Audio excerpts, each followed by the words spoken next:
Good afternoon from Axiom Space Mission Control in Houston, Texas. My name is Jennifer Lissy, the Systems Engineering Group Lead here at Axiom Space. Today is Flight Day 7, and this is our fourth daily update of the Axiom-1 mission currently underway on the International Space Station. Ax-1 is the world's first all-private astronaut mission to the ISS and represents a critical step towards our Axiom station, the first private space station currently under construction. This mission is comprised of an international crew. From left to right, we have our pilot, Larry Connor of Dayton, Ohio, mission specialist Mark Pathy of Canada, Commander Michael López-Alegría of the US and Spain, and mission specialist Eitan Stibbe of Israel. Prior to launch, each crew member lined out a very ambitious schedule for their 8 days on station. This included a full slate of scientific and research studies in partnership with principal investigators from around the world, as well as technology demonstrations, artistic expressions, Earth observations, and numerous outreach events. And now, through Flight Day 7, MLA, Larry, Eitan, and Mark have made significant progress on their individual research portfolios.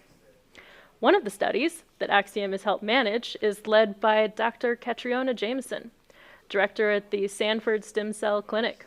Her teams are focused on modeling tumor organoids, and with the help of MLA on orbit, their research efforts aboard Ax-1 have just wrapped up.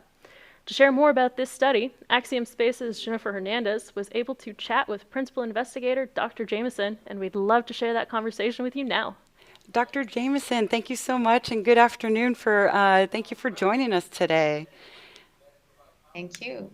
Your study modeling tumor organoids is on the International Space Station right now, and we understand that your team here at Axiom participated hands-on from the ground with the Ax-1 crew, facilitating some of the research. Mm-hmm. Yeah, it was an incredible opportunity to really show how science can be an international sport, but also to show how industry and academia can work together. I'm a professor of medicine here at UC San Diego, and really, we had no idea that we could integrate so cleanly and clearly with the Axiom team, thanks to Janice Studemeyer, who apparently has some way to clone her energy and impart it to us, at least for short periods of time. So basically, Jessica Pham and Louisa Liddell were there in person at your Axiom place with Leidos, Leidos, that helped to guide the Keyence microscope up on the International Space Station. So we could say, move it over here, move it over there. And I think having the capacity to have them there made a huge difference. And that was very thoughtful of Axiom to let us do that. Obviously, Jessica Pham and Louisa Liddell deserve a lot of credit for having originated these experiments and really bringing them through to the finish line, together with Christina Wu, who stayed here but was able to be available by Zoom link when it came to the tumor organoid systems that we needed to look at yesterday, something like 5:30 a.m. Pacific time. So it was a little early. It seems like these experiments are always in the wee hours. But it made a huge difference to be able to combine the efforts of our two teams to really make it work. And we're so grateful for that. You know, I was on these Zoom calls as well, but you can imagine what a proud moment it is to see people that you've mentored really shooting for the stars and helping people on Earth to try and avoid the pre-cancer to cancer transition. And that's really what this tumor organoid modeling allows us to do.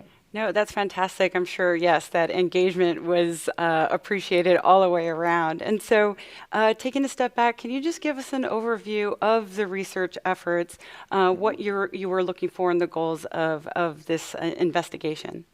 Absolutely. So we have an integrated space stem cell orbital research lab, iScore, funded by NASA.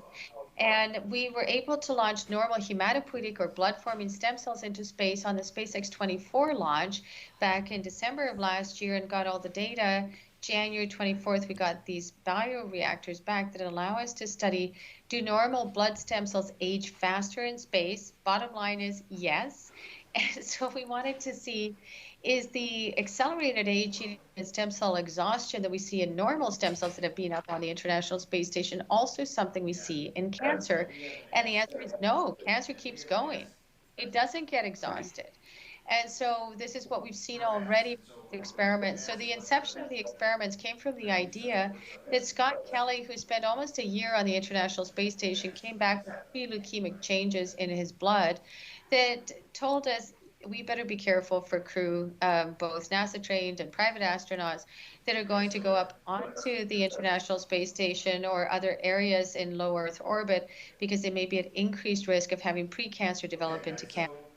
So that's a very important opportunity to do this. So we have leukemia cells with a reporter of stem cell activity and stem cell pathway that's hijacked by cancer called ADAR1. If they activate it, they turn green. We saw massive green signal yesterday in those bioreactors with the leukemia cells. That is very different than what we see on the ground. On the ground, a few cells are green. On the ISS, every cell is green. That ADAR turns on like gangbusters. No, that's incredible to hear. I'm so excited for you and the team and the collaboration. We really appreciate your time today and really looking forward to what's to come with your investigation and study. Well, thank you so much for allowing us to collaborate with Axiom and NASA on this inaugural mission to put tumor organoids into space. The solid tumor organoids also proliferated really wildly, so we're hoping we find signals to understand how to shut those off, both for use on Earth but also in low Earth orbit. So thank you so much for allowing us to work with your team, and we look forward to doing a lot more together. Awesome. Thank you so much. I appreciate it. Have a great day. Joining me now is Stephen Rosenbaum, an Axiom operations lead on this mission. Stephen, you've just gotten off console for the day. Thank you for joining us. You're welcome. It's great to be here. Love to hear that. So, what has our crew been doing for the last 48 hours? So the last 48 hours, there has been a lot of science and there's been a lot of outreach activities. Mark conducted his first ham radio event yesterday, and that's significant because he was certified on ham radio just for this mission. And he actually had his second one today. That's pretty exciting stuff. All right, and so how about Larry Connor? So Larry is also doing a lot of science. He is doing aging and heart health experiments, as well as a neural wellness experiment. So this is studying cognitive performance in microgravity. Additionally, he is assisting Aton in some of his experiments as well. So then tell me about Aton. What is Aton working on? So Aton also became a certified ham operator just for this mission. So he had his first ham radio event today. Also, he was doing some Earth observation experiments. He was studying magnetic conjugate. It's a very interesting experiment. So what it is charged particles in the magnetosphere, they get trapped in the same field line.